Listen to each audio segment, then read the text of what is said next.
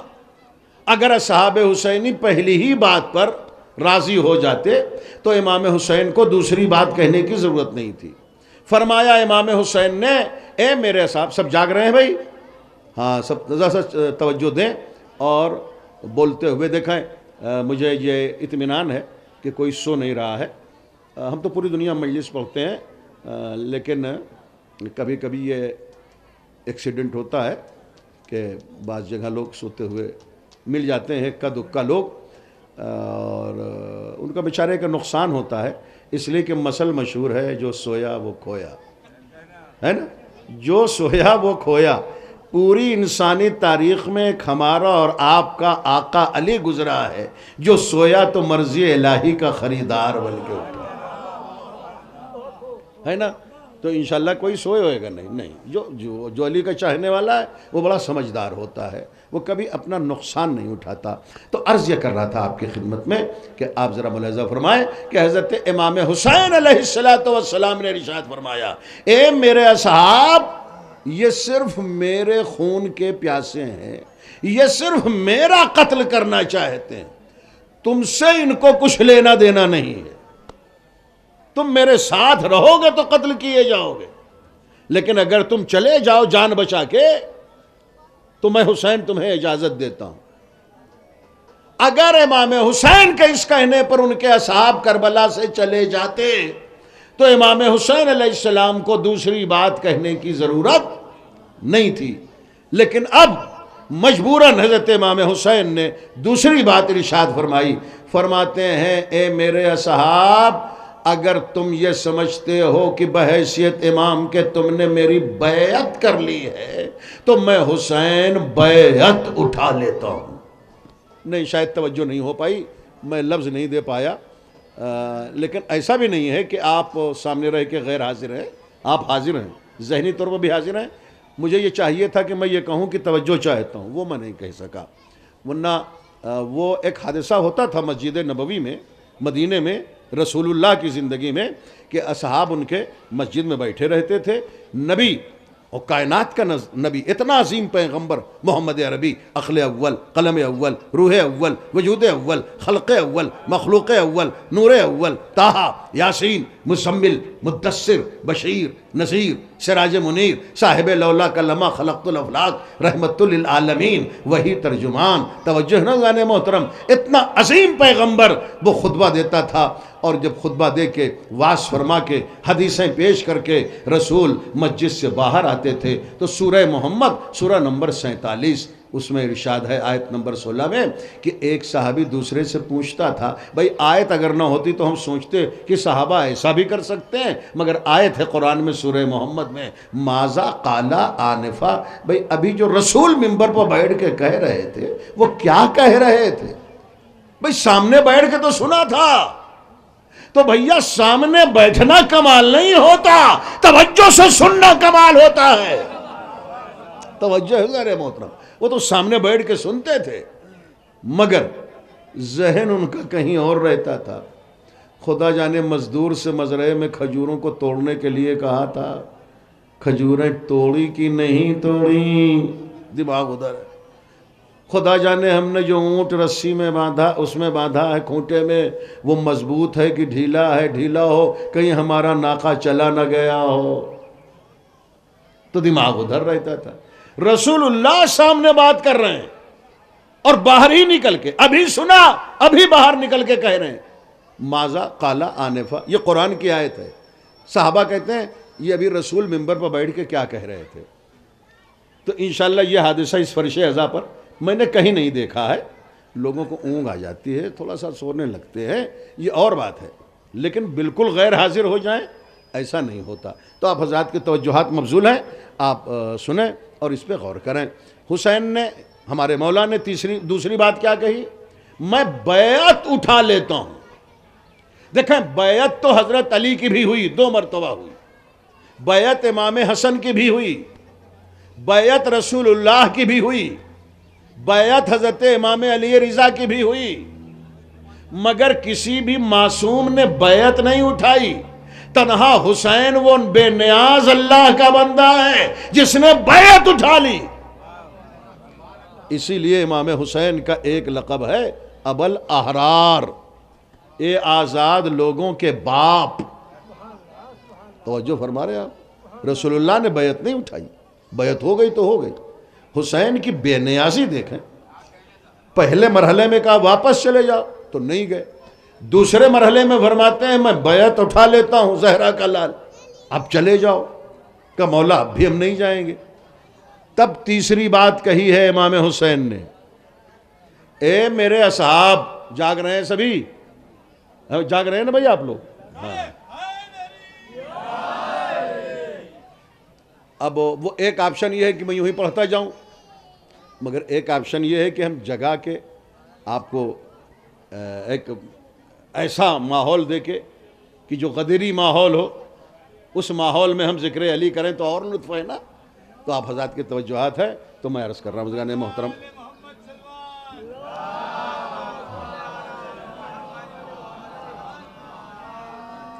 دیکھیے آپ کے اپنے لحاظ سے اگر یہ صلوات بلند آواز سے ہے تو مجھے کیا پڑی ہے کہ میں یہ کہوں کہ بلند آواز سے پڑھیے، ہے نا.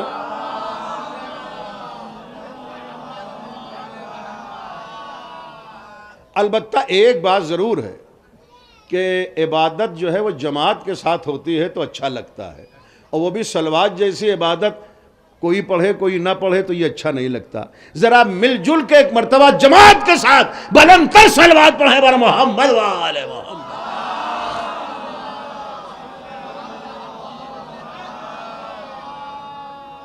ماشاءاللہ اب پتہ چل رہا ہے کہ آپ مزار شہید ثالث پہ تشریف لائیں اور پورے وجد کے ساتھ، پورے حرارت ایمانی کے ساتھ آپ فضائل مولا سماعت فرما رہے ہیں. امام حسین نے تیسری بات کہی ہے، اے میرے صاحب، اگر تم اس چراغ کے اجالے میں، جو خیمے میں چراغ جل رہا ہے، اس کے اجالے میں جاتے ہوئے شرم محسوس کرتے ہو تو میں حسین چراغ بجھا دیتا ہوں، اندھیرے میں چلے جاؤ. مگر یہ اصحاب حسینی کا اجتہاد تھا، سینس تھا، کامن سینس تھا کہ امام کے لیے چراغ جلنا کیا بجھنا کیا، اصل امتحان تو ہمارا ہے. بولتے رہیے بھائی، بولتے رہیے، سر نہ ہلائیے، بولتے رہیے، ہے نا. اہل بیت کے صدقے میں زبان کو بولنے کی صلاحیت ملی ہے تو ظاہر ہے کہ وہ صدقہ تو اتنا آپ کو نکالنا چاہیے نا. تو بزرگان محترم ایک شعر یاد آ گیا، اور ظاہر ہے کہ میں شاعر مزاج میں ہوں، شعر پڑھتا ہوں. اصل میں اشعار وغیرہ کی قدر ہمارے ہندوستان کے بھی بہت سے علاقے میں ہوتی ہے، لیکن عام طور سے 7 سمندر پار لندن امریکہ وغیرہ میں شعر کی بڑی قدردانی ہوتی ہے، تو وہی عادت پڑی ہوئی ہے. لیکن مجھے یقین ہے کہ یہ شعر یہاں بھی استقبال کیا جائے گا. اس شعر کا، بجھایا ایک دیا شہ نے 72 ہو گئے روشن. اگر آپ اتنی طاقت پر سبحان اللہ کہنے کے لیے تیار ہیں تو میں اور طاقت کیوں خرچ کروں کہ بجھایا ایک دیا شہ نے 72 ہو گئے روشن. اندھیرا خود پریشاں ہے، جلا کیا تھا بجھا کیا ہے. ہاں توجہ دیں، ہاں بہت شکریہ آپ کا. ایک صلوات پڑھیں عظمت حسین پر بر محمد وآلہ.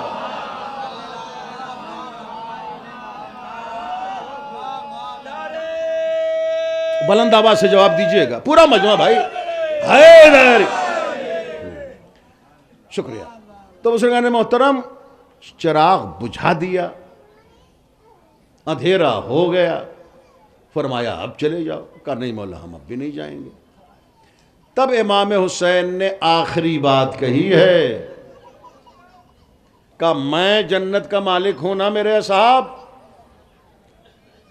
بے شک مولا، آپ کے نانا سے ہم نے سنا ہے الحسن والحسین سیدہ شباب اہل الجنہ، حسن اور حسین جنت کے جوانوں کے سردار ہیں، تو آپ جنت کے مالک ہیں. امام حسین نے فرمایا اے میرے صاحب، میں مالک جنت ہونے کی حیثیت سے تمہاری جنت کی ضمانت لے رہا ہوں. تم سب مجھے چھوڑ کے چلے بھی جاؤ تب بھی حسین تمہیں جنت دے گا. آپ مزار شہید ثالث میں اس جملے پر بول کے اپنی حاضری درج کرائیں جو میں نتیجہ دے رہا ہوں۔ چوتھی بات کیا کہی امام حسین نے؟ میں جنت کا مالک ہوں، تم بھی گواہ ہو۔ تو حسین جنت کے مالک ہونے کی حیثیت سے تمہاری جنت کی ضمانت لے رہا ہے، اس صورت میں کہ تم مجھے چھوڑ کے چلے بھی جاؤ تب بھی حسین تمہیں جنت دے گا۔ تو اگر اصحاب حسینی کی نماز اور زندگی کا مقصد جنت ہی ہوتا تو جب جنت کا مالک براہ راست جنت کی ضمانت لے رہا ہو تو اب تو چھوڑ کے چلے جانا چاہیے تھا، مگر اصحاب حسینی نے کہا مولا وہ جنت لے کے ہم کیا کریں گے جو آپ کو چھوڑ کے ملے۔ اس کا مطلب یہ ہے کہ سیرت اصحاب حسین یہ ہے کہ جنت کی اہمیت نہیں ہے، مولا کی رضا اور خوشنودی کی اہمیت۔ تو مہدی حسن بھائی جلال پوری آج کی اس مجلس میں یہی بات واضح کرنا چاہتا ہے کہ بے شک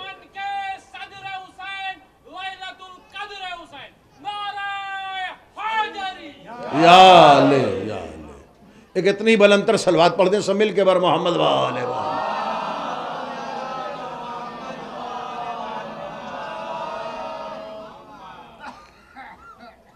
آپ کی اولادوں کو خدا سلامت رکھے۔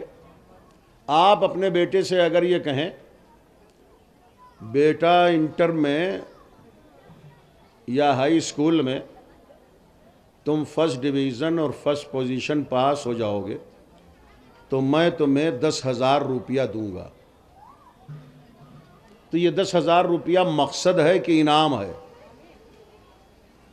جو بیٹے کو دیں گے؟ ظاہر ہے کہ یہ انعام ہے، مقصد نہیں ہے۔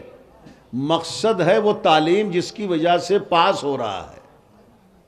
اسی طرح جنت جو ہے وہ ہمارا مقصد نہیں ہے، انعام ہے۔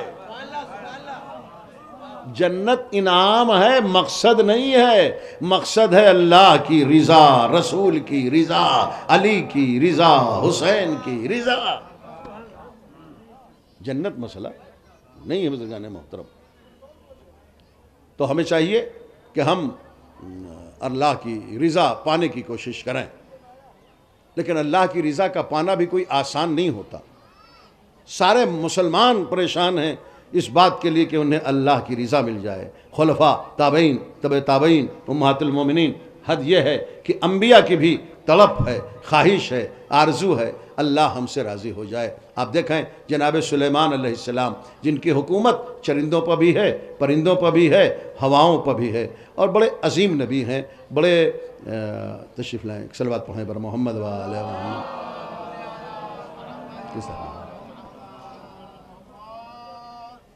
تو یہ ہمارے بعد آپ کی مجلس شاید ہے؟ اچھا ٹھیک۔ ایک اور ذرا صلوات سے سہارا دیں بر محمد وآلہ محمد۔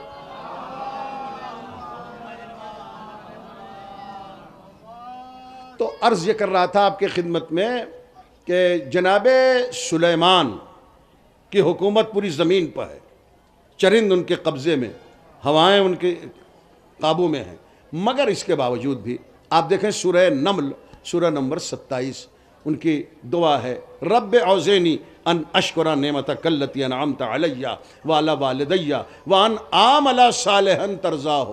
پروردگار تو مجھ سلیمان کو ایسے عمل کے بجا لانے کی توفیق دے کہ جس سے تو مجھ سے راضی ہو جائے۔ نہیں، ایک مرتبہ اور ذرا توجہ چاہوں گا، آیت کے فقرے کو پھر سنیں۔ میری کوشش یہ ہے کہ قرآن فہمی کا ذوق پیدا ہو، جتنا جتنا لوگ قرآن کو سمجھتے جائیں گے عظمت اہل بیت کو بھی سمجھتے جائیں گے، ہے نا؟ تو رب اوزینی ان اشکر نعمتک التی، پروردگار تو مجھے سلیمان مجھے توفیق دے کہ تو نے مجھ پر اور میرے والدین پر جو نعمتیں نازل کی ہیں میں اس کا شکریہ ادا کروں۔ توفیق شکریہ کی دعا مانگ رہا ہے ایک ایسا نبی جو پوری دنیا کا بادشاہ بھی ہے، یعنی اس روئے عرض پر جو اس وقت 260 ممالک ہیں، ایک ملک کا کوئی وزیر اعظم سربراہ ہو جائے دماغ خراب ہو جاتا ہے، جو پوری دنیا کا بادشاہ ہو مگر وہی سلیمان۔ پروردگار تو مجھ پر جو نعمتیں نازل اہل بیت کے مقابل میں، جن لوگوں نے سبحان اللہ نہیں کہا صلوات پڑھیں بھائی، زحمت کرنا پڑے گی۔ سبحان اللہ سے نہیں زحمت کریں گے تو صلوات کے ذریعے پھیپھے پر لوٹ میں پڑھواؤں گا، زبان کو حرکت، لبوں کو جنبش دینا پڑے گا۔ بزرگان محترم، عرض یہ کرنا ہے کہ آپ دیکھیں نماز کیا ہے، اللہ کا شکریہ ہی تو ہے، روزہ کیا ہے، اللہ کا شکریہ ہی تو ہے، حج کیا ہے، اللہ کا شکریہ ہے۔ نماز عقل کی صحت کا شکریہ، روزہ جسم کی صحت کا شکریہ، حج مال کی فراوانی کا شکریہ، محبت اہل بیت طہارت نسل کا شکریہ۔ یہ ساری چیزیں شکریہ ہیں، تسبیح شکریہ، تحلیل شکریہ، تمجید شکریہ، رکوع شکریہ، نماز شکریہ، اور ساری چیزیں شکریہ ہیں۔ ڈالی ڈالی، کلی کلی، چمن چمن، صف مصروف شکر گزاری ہیں پروردگار عالم کی بارگاہ میں۔ یہاں تک کہ ڈاکٹر سر علامہ اقبال نے کہا اس کا شکریہ کتنا وسیع ہے کہ بتوں پہ جل چڑھانے سے برہمن کا یہ مطلب ہے کہ بت بھی باوضو ہو کر خدا کی یاد کرتے ہیں، تو وہ بھی شکریہ کا مرحلہ ہے۔ یا پھر ڈاکٹر صلی اللہ علیہ اقبال نے کہا کہ سحر کو باغ میں پڑتی ہے اس لیے شبنم، سحر کو باغ میں پڑتی ہے اس لیے شبنم، کہ پتا پتا کرے یاد باوضو تیری۔ تو مسلسل ساری چیزیں اللہ کے حضور شکریہ ادا کرنے میں مصروف ہیں۔ نبیوں کا شکریہ، ولیوں کا شکریہ، کلی کا شکریہ، اہل زمین کا شکریہ، آسمان والے شکریہ ادا کر رہے ہیں اللہ کا، بحری شکریہ ادا کر رہے ہیں، بری شکریہ ادا کر رہے ہیں، انبیاء، مرسلین، شہداء، صدیقین سب اللہ کا شکریہ ادا کر رہے ہیں۔ اللہ عظمت اہل بیت کو سلام کرو۔ ساری دنیا مل کے جس کا شکریہ ادا کرے اسے اللہ کہتے ہیں، اللہ جس کا شکریہ ادا کرے اسے اہل بیت کہتے ہیں۔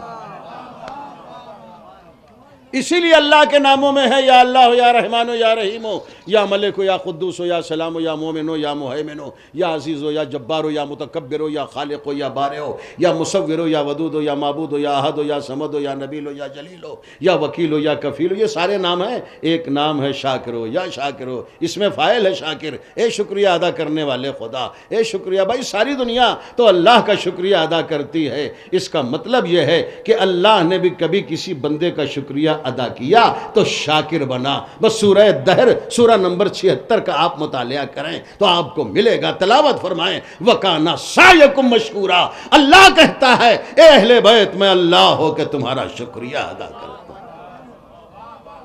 توجہ فرما رہے ہیں آپ؟ تو جناب سلیمان کی تمنا اور خواہش کیا ہے؟ وَأَنْ أَعْمَلَ صَالِحًا تَرْضَاهُ، پروردگار مجھے ایسے عمل کے بجا لانے کی توفیق دے کہ جس سے تو راضی ہو جائے۔ توجہ ہے نا بھائی؟ میرا جو تھرمامیٹر ہے وہ بتا رہا ہے کہ آپ لفظوں کو سنبھال رہے ہیں، اسی لیے میں چند جملے اور بڑھا رہا ہوں، ورنہ میری خوبی یا خرابی ہے کہ اگر بات میں واضح نہیں کر پاتا کسی ایسے مجمع میں تو پھر سماعتوں کے مقتل میں میں اپنے لفظوں کی تڑپتی ہوئی لاشیں بھی نہیں دیکھ سکتا۔ لیکن بحمداللہ یہاں فکر کو سنبھالنے والے لوگ موجود ہیں، تو اس لیے میں گزارش کرتا جا رہا ہوں۔ تو یہ تو سلیمان تھے جنہوں نے کہا وَأَنْ أَعْمَلَ صَالِحًا تَرْضَاهُ، ایسے عمل کے بجا لانے کی توفیق دے کہ جس سے تم مجھ سے راضی ہو جائے۔ اور پھر ارشاد ہوا سورہ مریم، تشریف لائیں، قرآن مجید کا سورہ نمبر 19 اور اس کی آیت نمبر 5 اور 6 میں ارشاد الہی ہوا کہ سورہ مریم ہے فَهَبْ لِي مِن لَّدُنْكَ وَلِيًّا يَرِثُنِي وَيَرِثُ مِنْ آلِ يَعْقُوبَ وَاجْعَلْهُ رَبِّ رَضِيًّا۔ پروردگار، زکریا کی 120 سال کی ایج ہو گئی، کوئی بیٹا نہیں ہوا، کوئی وارث نہیں پیدا ہوا، تو اب اس 120 سال کی ایج میں کہتے ہیں پروردگار تو مجھے ایک بیٹا عطا کر، وارث عطا کر، مگر شرط یہ ہے وَاجْعَلْهُ رَبِّ رَضِيًّا، ایسا بیٹا دینا جس سے تو راضی بھی ہو۔ کتنی تڑپ ہے اللہ کی رضا پانے کے لیے۔ توجہ ہے نا؟ سورہ طٰہٰ، آیتوں کا لوڈ میں نے کم کر دیا اس لیے کہ ایک تو ظاہر ہے کہ میں 1.5 پونے 2 گھنٹے کا خطیب اور 50 منٹ زیادہ زیادہ وقت، تو اس کشمکش حالات اور وقت میں ہم کوئی تفصیلی گفتگو کا آغاز نہیں کر سکتے تھے، لیکن بہرحال اس ایجاز و اطناب کے فرق کو سمجھنے والے سامعین موجود ہیں۔ ارشاد ہوا سورہ طٰہٰ 20واں سورہ، اور اس کی بڑی مشہور آیت ہے، آیت نمبر 84، فرماتے ہیں حضرت موسیٰ جب پہنچے ہیں کوہ طور پر، بلکہ اللہ نے کہا وَعَجِلْتُ إِلَيْكَ رَبِّ لِتَرْضَىٰ، موسیٰ آج ذرا تم بیفور ٹائم آ گئے میرے پاس، اللہ کہہ رہا ہے ذرا ارلی آ گئے میرے پاس، جو فکس ٹائم تھا اس سے پہلے آ گئے، مثلا 8 بجے ٹائم رہتا رہا ہوگا، 7 بجے پہنچ گئے، تب یہ آیت میں ذکر ہے اس لیے پڑھ رہا ہوں وَعَجِلْتُ إِلَيْكَ رَبِّ لِتَرْضَىٰ، موسیٰ تم پہلے کیوں آ گئے اتنا؟ کہا میرے پروردگار رب لترضا، جلدی اس لیے آ گیا تاکہ تو مجھ سے راضی ہو جائے۔ بھئی حضرت موسیٰ کا اسٹیٹس آپ سمجھیں، وہ نبی بھی ہیں، رسول بھی ہیں، اور کلیم بھی ہیں، اور اولو العزم بھی ہیں۔ 5 ہی نبی تو اولو العزم ہیں، جناب ابراہیم، جناب موسیٰ، اولو العزم، ول پاور والے، عزم والے۔ اولو العزم اس لیے نہیں کہ بہت نمازیں پڑھتے تھے، بہت روزہ رکھتے تھے، بہت تسبیح پڑھتے تھے، نہیں، اولو العزم اس لیے کہے گئے کہ وقت کے ظالم بادشاہوں کا ڈٹ کے مقابلہ کیا، اس لیے موسیٰ بھی اولو العزم ہے، جناب ابراہیم بھی اولو العزم ہے نا یعنی محترم۔ تو اب میں اتنی آیتیں کافی ہیں نا اس بات کو سمجھنے کے لیے کہ میں عام مسلمانوں کی بات، عام نمازیوں، روزے دارے اور حاجیوں اور قاریان قرآن اور مفتیان شرع متین اور شافعی اور مالکی اور حنبلی اور شیعہ اور سنی اور وہابی اور دیوبندی اور بریلوی اور نجدی اور حجازی اور زیدیہ اور مہدیہ اور اسماعیلیہ اور شافعی اور مالکی اور حنبلی اور پاکستانی اور ایجپٹ اور سعودیہ اور ان مسلمانوں کی بات نہیں، نہ خلفاء، نہ تابعین، نہ تبع تابعین، میں تو انبیاء کی بات پیش کر رہا ہوں آیتوں کے ریفرنس سے کہ انہیں تڑپ ہے کہ اللہ ہم سے راضی ہو جائے۔ اب حسین کی عظمت کو سلام کرو کہ انبیاء تک تڑپ رہے ہیں کہ اللہ ہم سے راضی ہو جائے، مگر خدا حسین سے کہہ رہا ہے یا ایتھا النفس المطمئنۃ ارجعی الی ربک راضیۃ مرضیہ، اے مکمل اطمینان نفس کے مالک حسین، تو اپنے رب کی طرف پلٹ آ اس عالم میں کہ تو مجھ سے راضی ہے، میں تجھ سے راضی ہوں۔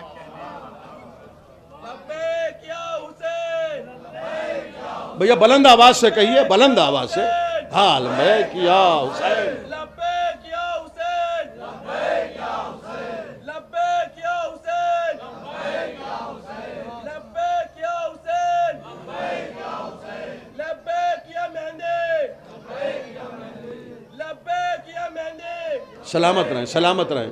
لبیک سیستانی، لبیک سیستانی، لبیک سیستانی، لبیک سیستانی، لبیک خامنائی، لبیک خامنائی، نعرہ حیدری۔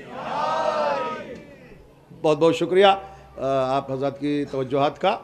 میں بار بار گھڑی بھی دیکھ رہا ہوں اور گھڑی گھڑی آپ کو بھی دیکھ رہا ہوں، تو میں اس بات سے خوف زدہ بھی ہوں کہ سماعت کے محاذ پر طول خطابت سے کوئی محترم صاحب نبر لازمہ بھی نہ ہو، اس لیے سمیٹ رہا ہوں گفتگو کو۔ تو عرض یہ کرنا چاہ رہا ہوں کہ آپ ذرا اس مرحلے کو ملاحظہ فرمائیں کہ زکریا نے بھی وارث کی دعا کی، اور زکریا کی شرط یہ ہے کہ ایسا بیٹا دے جس سے تو راضی بھی ہو۔ تو سورہ مبارکہ انبیاء قرآن مجید کا سورہ نمبر 21 اس کی آیت نمبر 89 اور 90 میں ارشاد ہوا، بسم اللہ الرحمن الرحیم، وزکریا اذ نادى ربہ رب لا تذرنی فردا وانت خیر الوارثین فاستجبنا لہ ووہبنا لہ یحییٰ واصلحنا لہ زوجہ۔ میرے حبیب ذرا یاد کرو اس وقت کو کہ جب زکریا نے دعا کہ معبود مجھے بیٹا دے، فاستجبنا، ہم نے زکریا کی دعا کو قبول کیا۔ بھئی اب تو آپ موڈ میں آ گئے نا، اس لیے میں آیت پیش کر رہا ہوں۔ 2-4-10 منٹ تو بے موڈ کے معاملہ چلا گیا، اور مسئلہ کل یہی ہے کہ موڈ ہو جیسا ویسا منظر ہوتا ہے، موڈ ہو جیسا ویسا منظر ہوتا ہے، موسم تو انسان کے اندر ہوتا ہے۔ تو موڈ سے سنیے، میں گفتگو کو مصائب سے متصل کر دوں گا 4 منٹ 5 منٹ میں، لیکن یہ مرحلہ ذرا ملاحظہ فرما لیں۔ بزرگان محترم، وزکریا اذ نادى ربہ رب لا تذرنی فردا وانت خیر الوارثین فاستجبنا، زکریا علیہ السلام نے اولاد مانگی، بیٹا مانگا، ہم نے زکریا کی دعا کو قبول کیا۔ وزکریا، ہم نے زکریا کی دعا کو قبول کیا، میں نے نہیں۔ ہاں بہت ساری سبحان اللہ رکی ہے. ہاں نہیں، میں نے پہلے عرض کر دیا معاملہ مولانا کا نہیں رہ جاتا ممبر پہ آنے کے بعد، مولا کا بن جاتا. مولا کی خوشنودی کے لیے بولتے رہیے، ہے نا. فاستجبنا جمع متکلم ہے، واحد نہیں ہے. یہ نہیں ہے کہ میں نے دعا کو قبول کیا. اللہ حالانکہ وہ واحد بھی نہیں ہے، احد ہے. خدا اپنے کو چاہتا ہے کہ مجھے لوگ احد کہیں، حالانکہ وہ واحد بھی ہے. واحد معنی بھی ایک، احد معنی بھی ایک، مگر جو آدھا آدھا ہاف ہاف مل کے ایک ہوتا ہے اسے واحد کہتے ہیں. جو بغیر کچھ ملے ہوئے ایک ہوتا ہے اسے احد کہتے ہیں. وہ اتنا اکیلا ہے کہ احد ہے، مگر اس کے باوجود بھی یہاں کہہ رہا ہے فاستجبنا، ہم نے زکریا کی دعا کو قبول کیا. میں نے نہیں، توجہ چاہ رہا ہوں، میں نے نہیں. وَإِذْ قُلْنَا لِلْمَلَائِكَةِ اسْجُدُوا لِآدَمَ فَسَجَدُوا إِلَّا إِبْلِيسَ، ہم نے کہا فرشتوں سے آدم کے سامنے سجدہ کرو، میں نے نہیں. وَإِذْ قُلْنَا يَا نَارُ كُونِي بَرْدًا وَسَلَامًا عَلَىٰ إِبْرَاہِيمَ، ہم نے کہا اے آگ ٹھنڈی ہو جا، میں نے نہیں. پانی میں برساتا ہوں، نہیں، پانی ہم برساتے ہیں. موت میں دیتا ہوں، نہیں، موت ہم دیتے ہیں. سورج میں نکالتا ہوں، نہیں، سورج ہم نکالتے ہیں. صادق آل محمد حضرت امام جعفر صادق علیہ السلام سے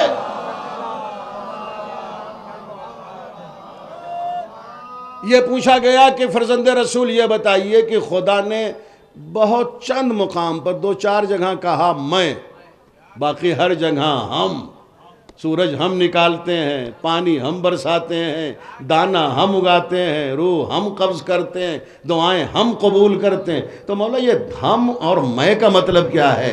تو ہمارے چھٹے امام نے کہا جہاں خدا میں کہے وہاں وہ خود مراد ہوتا ہے، جہاں ہم کہے وہاں اس کے ساتھ ہم اہل بیت شامل ہوتے ہیں.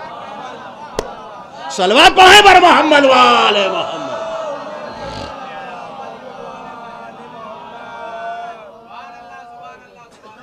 فاستجبنا بڑی شکایت ہوتی ہے مومنین کی، خاص طور سے مومنات کی، ہماری ماں اور بہنوں کی، مجھے سب دعا نہیں قبول ہوتی.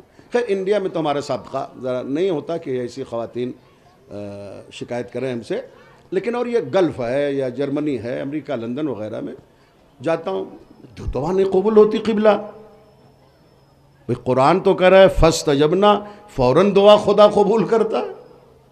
فے آتا ہی فوراً کے لیے ہے. فاستجبنا میں فے آیا ہے جس کے معنی ہے فوراً. فوراً پر نہیں بولیں گے، میں بلواتا ہوں ابھی اپنے محترم مجمع سے فے پر بلواتا ہوں. اضرب بعصاک الحجر فانفجرت من حسنتا عشرۃ عینا.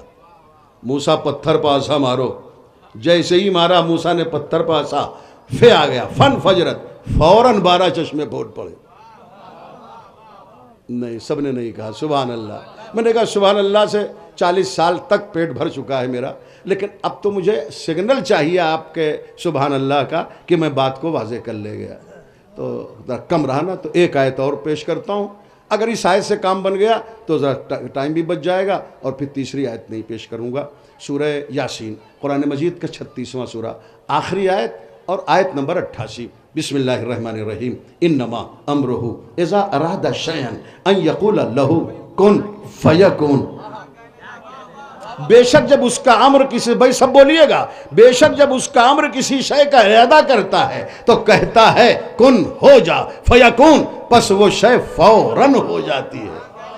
فے آتا ہے فوراً کے لیے. ادھر دیکھیے گا بھائی محترم سامعین، فے آتا ہے فوراً کے لیے جہاں گیپ نہ ہو، وقفہ نہ ہو، فاصلہ نہ ہو، نہ 1 دن کا، نہ 5 دن کا، نہ 5 مہینے کا، نہ 25 سال کا، نہ 25 سال کا، نہ 25 سال کا گیپ ہو، وہاں فے آتا ہے.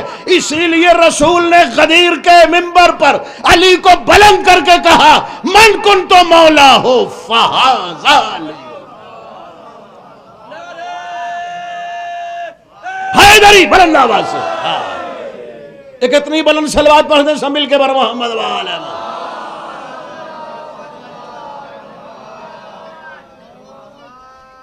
فاستجبنا، ہم نے زکریا کی دعا کا. اے بھائی مولوی صاحب دعا نہیں قبول ہوتی. انڈین ایئر لائنس فلائٹ چلتی تھی، اب تو بند ہو گئی. ہم نے بہت سفر کیا اس سے، خلیج کے ممالک میں وہ فلائٹ جاتی تھی اور اب بند ہو گئی. یہ کنگ فشر بند ہو گیا. کاٹھمنڈو کے انٹرنیشنل ایئرپورٹ سے اس فلائٹ نے اڑان بھری تھی اور دلی کے IGI پر اس کو لینڈ ہونا تھا. فضا میں خلا میں کسی ملا نے اس کی ہائی جیکنگ کر لی پلین کی. وہ بجائے دلی لینڈ ہونے کے قندھار پہنچ گیا تھا. یاد ہے؟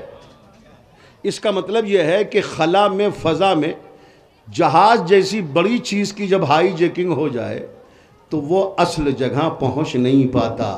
اسی لیے دعائے کمیل میں آقا علی نے فرمایا اللہم اغفر لی الذنوب التی تحبس الدعا، پروردگار تو میرے ان گناہوں کو معاف کر دے جو گناہ دعاؤں کو اوپر جانے سے روک دیتے ہیں. آپ نے ہومیوپیتھ کی ننھی منی گولیاں دیکھی ہیں؟ آپ کسی ہومیوپیتھ کے ڈاکٹر سے ملیے تو وہ شرط رکھے گا جب کھانا ہو تو آدھے گھنٹے پہلے پان نہ کھائیے گا، تمباکو نہ کھائیے گا، اور جب یہ کھا لیں تو پھر 1 گھنٹے بعد تک آپ میٹ نہ کھائیے گا، مسالہ نہ کھائیے گا. ڈاکٹر صاحب دوا دیجئے، یہ اتنی پرہیز، آدھے گھنٹہ پہلے یہ 1 گھنٹہ بعد وہ، کا دوا اثر نہیں کرے گی. بھیا جو حال دوا کا ہے وہی تو دعا کا ہے. ابھی جھوٹ بول رہے تھے ابھی دعا مانگنے لگے، ابھی غیبت کر رہے تھے ابھی دعا مانگنے لگے. پہلے زبان کو فلٹر تو کرو، گناہوں سے فلٹر کرو، ذکر الہی سے اس کو نیک بناؤ، تب دعا کے فقروں کو زبان پر جاری کرو. صلوات پڑھیں بر محمد و آل محمد. تو فاستجبنا لہو، دیکھیں جتنی کوئی چیز فلائی کرتی ہے اڑان، اتنا ہی اس کو فلٹر ہونے کی ضرورت ہے. سرکار میرا ٹائم شاید ختم ہو رہا ہے نا. تو جیسے ایک ہیلی کاپٹر ہے، اس کو یہاں سے آگرہ تک جانا ہے، چند کلومیٹر ہے، تو اس کا بھی تیل پانی فلٹر ہوگا مگر زیادہ نہیں. لیکن ایک فلائٹ جو آگرہ سے مثلا دبئی جا رہی ہے، تو اب چونکہ اڑان زیادہ ہے اور وقت بھی زیادہ گرا، اس کو زیادہ فلٹر کرنا ہوگا. وہ فلائٹ جو دلی سے سیدھے امریکہ جا رہی ہے، اس کا فلٹر ہونا اور اس کا تیل پانی چیک ہونا کئی مرتبہ مراحل سے گزرے گا، اس لیے کہ بہت اونچی اڑان بھرنا ہے. تو جتنی زیادہ اڑان ہوتی ہے اتنا ہی زیادہ فلٹر ہونا ہوتا ہے. ہماری دعاؤں کے فقروں کو فلائی کرنا ہے باب اجابت تک جو 3 آسمان پہ ہے. تو دعا کے فقروں کو فلائی کر کے ادھر بھیجو، تب جا کے اصل منزل تک پہنچے گا. بس بزرگان محترم، فاستجبنا لہ ووہبنا لہ یحییٰ وَأَصْلَحْنَا لَهُ زَوْجَهُ، ہم نے زکریا کی دعا کو قبول کیا اور یحییٰ جیسا بیٹا عطا کیا. کیسے بیٹا عطا کیا؟ وَأَصْلَحْنَا لَهُ زَوْجَهُ. بھیا کم سے کم ایک بات تو یہ والی سن لیں جو بڑی چپتی ہوئی بات ہے اور یہی مصائب کا ربط ہے. وَأَصْلَحْنَا لَهُ زَوْجَهُ، ہم نے زکریا کی زوجہ کو صلاحیت دی تو وہ یحییٰ جیسا بیٹا ہوا. اب تک زکریا کے یہاں کوئی بیٹا نہیں تھا، 120 سال کے تھے، لیکن جب اللہ کہہ رہا ہے وَأَصْلَحْنَا لَهُ زَوْجَهُ، ہم نے زکریا کی زوجہ کو صلاحیت دی. بھیا مہدی حسن بھائی جلال پور قرآن پڑھ رہا ہے، یہ سورہ انبیاء 21واں سورہ ہے، آیت نمبر ہے جو پڑھ رہا ہوں. وَأَصْلَحْنَا لَهُ زَوْجَهُ، بیٹا ہونے کے لیے خدا کہہ رہا ہے وَأَصْلَحْنَا لَهُ زَوْجَهُ، زکریا کی زوجہ کو صلاحیت دی. زکریا کو نہیں، نبی کو نہیں، نبی کی زوجہ کو. ایک مرتبہ اور اشارہ کروں گا ورنہ چوتھی مرتبہ تو فن خطابت کے خلاف ہو جائے گا. ہم خطابت کے فن کو تھوڑی مجروح کریں گے، پھر چاہے اوپنلی ہی ہم کو بات کہنا پڑے. نبی زکریا نبی ہیں اور ان کے ہاں 120 سال کی ایج تک بیٹا نہیں ہوا. اب جو دعا کی تو بیٹا ہوا. بیٹا کیسے ہوا اس کا ریزن خدا بتا رہا ہے. ہم نے زکریا کو صلاحیت نہیں دی کہ بیٹا ہو. وَأَصْلَحْنَا لَهُ زَوْجَهُ، ہم نے زکریا کی زوجہ کو صلاحیت دی تب یحییٰ جیسا بیٹا ہوا۔ یاد رکھیں کہ اب اگر کسی نبی کی زوجہ کے یہاں اولاد نہ ہو تو یہ نبی کا مسئلہ نہیں ہے، زوجہ کی کمی کا مسئلہ ہے۔ صلوات پڑھیں بر محمد وآل محمد۔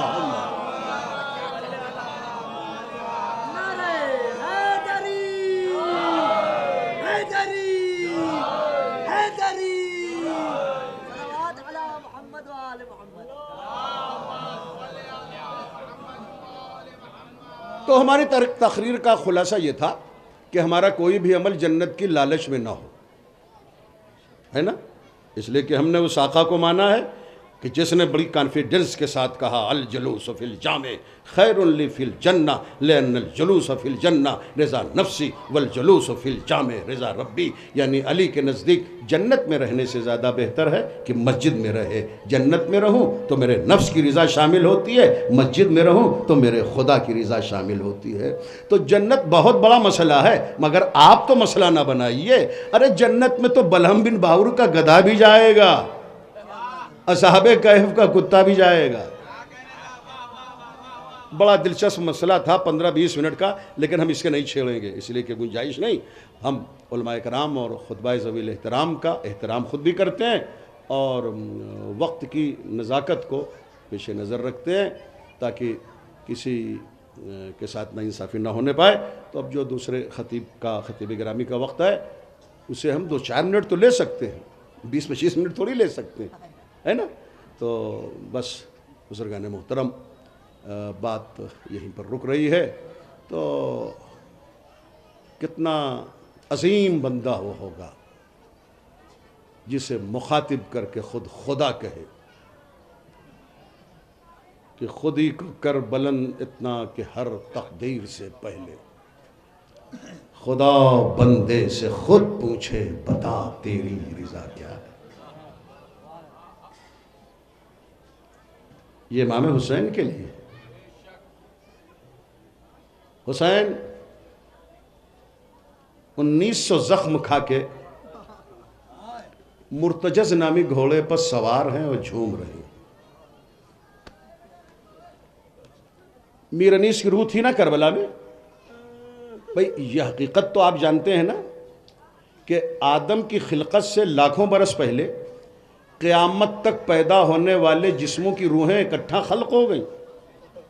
اب آدم سے لے کے قیامت تک جسم پیدا ہوں گے، روح نہیں خلق ہوگی۔ روح جو خلق ہے وہی جسم میں ڈال دی جاتی ہے۔ تو میر انیس کی روح کربلائے معلیٰ میں تھی۔ بزبان معصومہ کونین سلام اللہ علیہا میر انیس کہتے ہیں کہ شہزادی فرماتی ہیں اپنی بیٹی زینب سے اس وقت کہ جب حسین، وہ تو قدرت کی آواز تھی عاطف غیبی کی شکل میں کہ یا ایتھا النفس المطمئنہ ترجعی الی ربک راضیۃ مرضیہ، اور پھر ادھر شہزادی فاطمہ نے کہا اپنی بیٹی سے 1900 ہے زخم تنے چاک چاک پر، زینب نکل حسین تڑپتا ہے خاک پر۔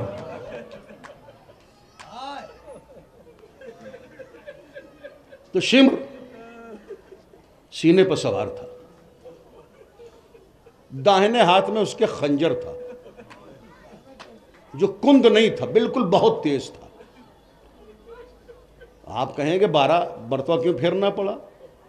وہ خنجر کے کند ہونے کی وجہ سے نہیں، حسین کا گلا زیادہ سوکھا ہونے کی وجہ سے۔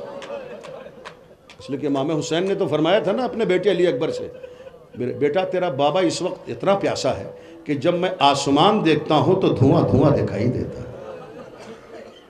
میں مصائب جاری رکھے ہوئے ہوں، مگر میں ماں اور بہنوں کی اور بھائیوں اور بزرگوں کی اتنی بڑی تعداد کو دیکھ کے دعا کر کے اسی سلسلے مصائب کو آگے بڑھاؤں گا، اور 5 منٹ سے زیادہ وقت شاید نہیں لوں گا۔ میری دعا ہے کہ پروردگار یہ جتنے بھی مومنین تشریف لائے ہماری ماں اور بہنیں مختلف شہروں اور دیہاتوں سے، یہ خیریت سے اپنے اپنے گھر پہنچیں، سلامتی کے ساتھ اپنے اپنے وطن پہنچیں۔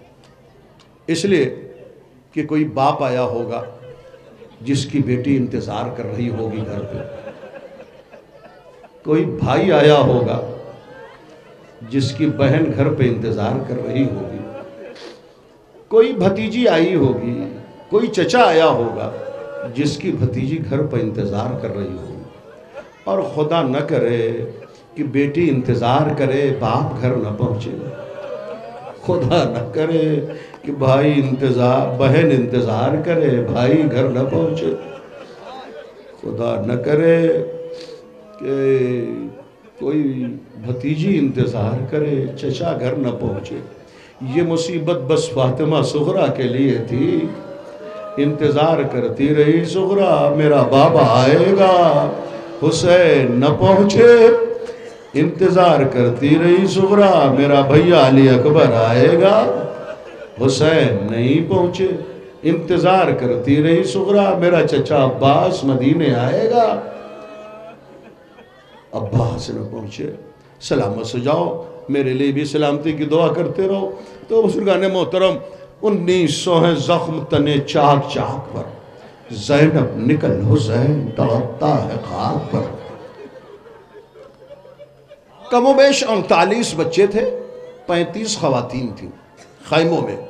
خواتین بھی کیسی کیسی تھی، جناب ام لیلہ، جناب رباب، جناب قضائیہ، جناب فضہ، جناب لبابہ عباس کی بیوہ، جناب عاتقہ، جناب رقیہ علی کی سب سے چھوٹی بیٹی، جناب فضہ، وہب کلبی کی ماں قمر، کیسی کیسی خواتین تھیں۔ ان 35 خواتین میں زہیر ابن قین کی زوجہ دلہم، یہ سب خواتین تھیں، اور 40 بچے تھے۔ بچے بھی کیسے کیسے، عباس کا بیٹا محمد، مسلم بن عقیل کی بیٹی عاتقہ، حسین کے سینے پر سونے والی سکینہ۔ مگر اس تعداد سے جیسے ہی حسین گھوڑے سے گرے مرتجس سے اور شمر سینے پر سوار ہوا، تو بچوں میں سے سکینہ نکلی خیمے سے، خواتین میں سے زینب نکلی، دونوں ساتھ ساتھ ہیں۔ آپ حضرات زیارت کرنے کے لیے کربلا جائیں تو آپ یہ منظر دیکھیں گے کہ خیمے سے ٹیلے کا فاصلہ، جسے تلہ زینبیہ کہتے ہیں، اچھا خاصا ہے۔ وہاں تک تو زینب کے ساتھ ساتھ سکینہ ہے، یا سکینہ کے ساتھ زینب ہے، لیکن اسی ٹیلے پر شہزادی زینب رک گئی، جہاں سے اس جگہ کا فاصلہ ٹھیک 70 قدم ہے، جو نشیب ہے جہاں حسین کا سر کٹا۔ عزادارو، پھر اب قیامت کی باتیں ہیں جو 3-4 منٹ کی ہیں، کہ شہزادی زینب رک گئیں تو سکینہ کہتی ہیں پھوپھی اماں آپ اس سے آگے نہ بڑھیں گے؟ بیٹی سکینہ کچھ مصلحت ہے کہ میں یہیں رک جاؤں؟ تو جناب زینب رک گئیں، اور جناب زینب کے رکنے کی نشانی وہ ٹیلا جسے تلہ زینبیہ کہتے ہی ہیں، تب سے لے کے آج تک مشہور ہے۔ لیکن شہزادی نے کہا کہ بیٹی سکینہ تم جاؤ اپنے بابا کے پاس۔ اب جو سکینہ آئی ہیں حسین کے پاس، اپنے بابا کے پاس، تو داہنے ہاتھ میں شمر خنجر لیے سکینہ کے بابا کے سینے پر سوار تھا۔ سکینہ کہتی ہے ظالم تیرا ارادہ کیا ہے؟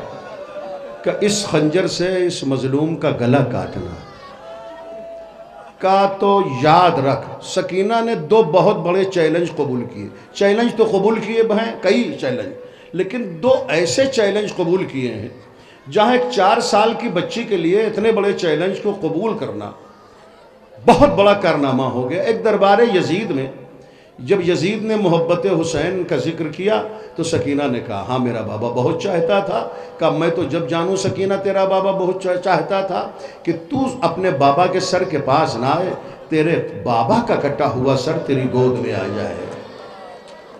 سکینہ نے کہا یہ چیلنج مجھے قبول ہے یزید، میرا بابا میری گود میں آ جائے گا۔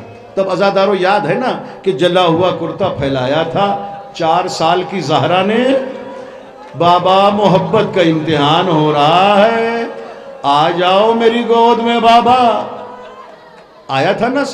تو یہ تو شام کا واقعہ ہے، لیکن یہ ہے کربلا۔ عزادارو حسین کے سینے پر شمر سوار ہے، سکینہ بالکل پاس ہے، اور شمر سے گفتگو ہو رہی ہے سکینہ میں، کہ ایک مرتبہ کہتی ہے سکینہ کہ جب تک یہ بیٹی زندہ ہے ظالم تو میرے بابا کا سر نہیں کاٹ سکتا، اچھا تو تیرا یہ بابا ہے، تو اس کی بیٹی ہے؟ ہاں کہا تیرا نام سکینہ تو نہیں ہے؟ سکینہ نے کہا شمر سے میرا نام سکینہ ہے۔ کہا تو وہی بچی ہے کہ جب تک اپنے بابا کے سینے پر نہیں آتی تھی، نیند نہیں آتی تھی؟ ہاں میں وہی بیٹی ہوں حسین کی۔ دیکھیں حسین کی کئی بیٹیاں تھیں سکینہ کے علاوہ، مگر کم سے کم میں نے کسی مقتل میں نہیں دیکھا کہ اور بیٹیوں کی بھی یہ عادت ہو کہ جب تک بابا کا سینہ نہ ملے حسین کا نیند نہ آتی ہو۔ یعنی جناب فاطمہ کبریٰ وہ بھی حسین کی بیٹی، جناب فاطمہ صغریٰ وہ بھی حسین کی بیٹی، جناب سکینہ وہ بھی حسین کی بیٹی ہیں، مگر اور بیٹیوں کے لیے کم سے کم میں نے یہ نہیں دیکھا، نہ کسی ذاکر سے سنا، نہ آپ نے بھی سنا ہوگا کہ ان کا بھی یہ مزاج رہا ہو کہ جب تک بابا کا سینہ نہ ملے، جب تک حسین کے سینے پر نہ آ جائیں تب تک بیٹی کو نیند نہ آئے۔ یہ صرف سکینہ کے لیے تھا کہ جب تک بابا کا سینہ نہیں ملتا تھا سکینہ کو نیند نہیں آتی تھی، اور خود سکینہ کو قرار نہیں آتا تھا۔ 24 رجب 57 ہجری کو جناب سکینہ پیدا ہوئی ہیں، اور جب کچھ بڑی ہوئیں تو ایک مرتبہ حسین کو کوئی سفر پیش ہوا، 3 دن کے لیے مدینہ باہر جانا ہوا۔ اب حسین پریشان ہے، میری بیٹی کس کے سینے پر سوئیں گی؟ تو علی اکبر کے پاس آئے حسین، بیٹا تم سکینہ کو اپنے سینے پر سلا لو گے نا بیٹا؟ ہاں بابا میری بہن میرے سینے پر سوئے گی۔ اچھا حسین، اچھا بیٹا اکبر، تیرا بابا حسین جا رہا ہے، میری بیٹی کا خیال رکھنا، اپنی بہن کا خوب خیال رکھنا، وہ میرے سینے پر سونے کی عادت ہے۔ بہرحال 3 دن تک ظاہر ہے کہ حسین کی بیٹی علی اکبر کے سینے پر سوتی تھی۔ اب جو سفر سے واپس آئے حسین تو دروازے کی اوڑ سے دیکھا، ایک مرتبہ سکینہ کہتی ہے بھیا اکبر، تو کئی مرتبہ اکبر کہتے ہیں ہاں سکینہ، ہاں بہن سکینہ، ہاں میری پیاری سکینہ۔ یہ منظر دیکھ کے حسین چیخ مار کے رونے لگے۔ یہ آواز علی اکبر نے سنی، بہن کو سینے سے اتارا، بابا کی خدمت میں آئے، ہاتھ جوڑے، کہا بابا کیا مجھ سے کوئی کوتاہی ہو گئی سکینہ کے خیال رکھنے میں؟ کہا نہیں بیٹا، یہ منظر دیکھ کے تیرا بابا رونے لگا۔ کہا بابا کیا منظر میں قیامت آ گئی؟ کہا بیٹا میرے لال علی اکبر، آج میری بیٹی ایک مرتبہ بھیا علی اکبر کہہ رہی ہے تو تم کئی مرتبہ کہہ رہے ہو ہاں سکینہ، ہاں سکینہ۔ ارے بعد عصر جب شمر تماچے مارے گا تو میری بیٹی پکار کے کہے گی بھیا علی اکبر شمر کے تماچوں سے بچاؤ، بھیا چچا شمر کے تماچوں سے بچاؤ، اور کوئی نہ ہوگا کہ جو بچا لے۔ ختم ہو رہی مجلس۔ شمر کہتا ہے سکینہ تو کیا کر لے گی؟ اتنا سننا تھا کہ سکینہ نے اپنا گلا بابا کے گلے پر رکھ دیا۔ او شمر اگر میرے بابا کا گلا کاٹنا ہے تو پہلے میرا گلا کاٹنا ہوگا۔ 1 منٹ کے لیے شمر حسین کے سینے سے اتر گیا، اور داہنے ہاتھ میں جو خنجر تھا وہ 1 منٹ کے لیے زمین پر رکھا، اور اس ہاتھ میں تازیانہ لیا، تازیانہ لے کے سکینہ کی پشت پر خوب مارا۔ سکینہ مقتل کربلا میں کہہ رہی تھی اس وقت جب دوبارہ شمر حسین کے سینے پر سوار ہوا، ہے کوئی جو میرے بابا کو بچا لے؟ عزادارو ادھر حسین کا سر کٹا، آخری 1 منٹ مجلس تمام، ادھر حسین کا سر کٹا، ادھر 7 علامتیں کربلا میں ظاہر ہوئیں زمین اور آسمان کے درمیان۔ جب سے یہ دنیا قائم ہے سوائے 10 محرم کے یہ 7 علامتیں کبھی اکٹھا نہیں ظاہر ہوئیں۔ جیسے ہی حسین کا سر کٹا زمین کو زلزلہ آ گیا، پہلی علامت۔ دوسری علامت فرات کا پانی نیزوں اچھلنے لگا، یہ دوسری علامت۔ تیسری علامت لوگوں کے بدن میں کپکپی آ گئی، یہ تیسری علامت ہے نا عزادارو۔ چوتھی علامت آسمان سے خون کی بارش ہونے لگی۔ پانچویں علامت عزادارو سورج کو گہن لگ گیا۔ چھٹی علامت دن میں تارے نظر آنے لگے۔ یہ تمام علامتیں قیامت تھیں، لیکن تلہ زینبیہ پر جس بہن نے بھائی کا کٹتا ہوا سر دیکھا اس نے یہ بھی قیامت دیکھی۔ ان 6 علامتوں کے ساتھ ساتھ جو بڑی علامت تھی وہ یہ ہے کہ سیاہ آندھیاں چلنے لگیں۔ اب میری عقل نہیں کام کرتی کہ تلہ زینبیہ سے علی کی بڑی بیٹی سجاد کے خیمے تک کیسے آئی۔ آپ کربلا تو جا کے دیکھیں کتنا فاصلہ ہے تلہ زینبیہ سے سجاد کے خیمے کا، مگر انہی چلتی ہوئی سیاہ آدھیوں کے درمیان جہاں سامنے کا آدمی نظر نہیں آتا تھا، علی کی بڑی بیٹی 18 بھائیوں کی بہن ام المصاحب شریکت الحسین، فکر و نظر کی رسول، ہوش و خرد کی امام، صبر کی پروردگار، ایثار و سخاوت کا زمزم، قربانیوں کی سلسبیل، سخاوت کا زمزم، عزادارو یہ وہ علی کی بیٹی ہے۔ وہ نہ جانے کیسے سجاد کے خیمے میں آئی، شانہ ہلایا، سجاد چونکے، کہا پھوپھی کیا بات ہے؟ کہا بیٹا تو یتیم ہو گیا، میں بن بھائی کی ہو گئی۔ کہا پھوپھی اماں ہوا کیا؟ کہا میں نے ابھی ابھی دیکھا تیرے بابا کے گلے پر شمر نے خنجر چلایا، میں نے کٹتا ہوا گلا بھی دیکھا، مگر تیرے بابا کا سر کہاں چلا گیا اس لیے نہیں دیکھ سکی کہ سیاہ آدھیاں چل رہی تھیں۔ اے میرے لال تو وقت کا امام ہے، ذرا امامت کی نظر سے دیکھ میرا بھیا کہاں ہے؟ کہا پھوپھی اماں مجھ سے اٹھا نہیں جاتا، ذرا سہارا دے دو۔ زینب نے سہارا دیا، جناب سجاد نے کہا پھوپھی اماں ذرا خیمے کا پردہ بھی ہٹا دو۔ زینب نے خیمے کا پردہ ہٹایا، کہا پھوپھی اماں ذرا ان 2 انگلیوں کی بیش میں دیکھو، یہ امامت کی 2 انگلیاں ہیں جو بلند ہیں۔ اب جو زینب نے دیکھا بھائی کا سر نوکے نیزہ پہ بلند۔ زینب نے کہا السلام علیکہ یا ابا عبداللہ، السلام علیکہ یا ابن رسول۔